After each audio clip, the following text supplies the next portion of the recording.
Masih dari Makassar, tangan bocah 3 tahun di Makassar, Sulawesi Selatan masuk ke mesin penggilingan daging. Untuk menyelamatkan sang bocah, petugas medis dan juga pemadam kebakaran berjibaku bersama melepaskan tangan sang bocah dari mesin penggilingan. 15 T.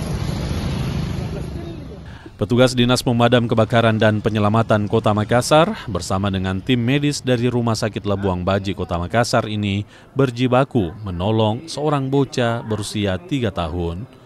Tangan bocah tersebut masuk ke dalam mesin penggilingan daging. Hal ini terjadi saat sang ibu tengah membuat kue.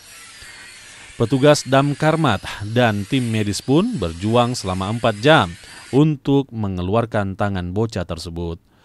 Sejumlah cara dilakukan termasuk menggunakan alat khusus dan memberikan suntikan penghilang rasa sakit. Percayakan, bukan memberikan kuasa penuh, mempercayakan penuh kepada kami karena mereka tahu bahwa kami dari Dinas Pemadam khususnya di bidang penyelamatan itu sangat erat kaitannya dengan yang namanya safety. Jadi mereka tahu pasti anggota pemadam wajib safety. Makanya mereka mempercayakan penuh, kita tangani dalam proses membongkar alat yang melengket ini saja. Nanti setelah alatnya terbuka, tangannya sudah terbebas, sudah kelihatan jari-jarinya, barulah saya memanggil pihak rumah sakit, terutama dokter-dokter ahlinya, untuk melakukan evakuasi tangannya lagi.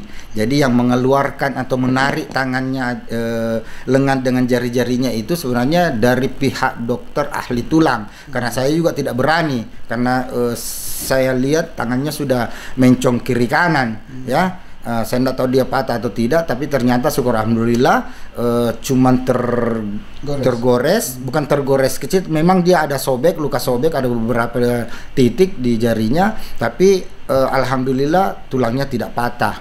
Usai tangannya dilepas dari mesin penggilingan, bocah tersebut kini tengah jalani pemulihan. Rama Pratama, Kompas TV Makassar, Sulawesi Selatan.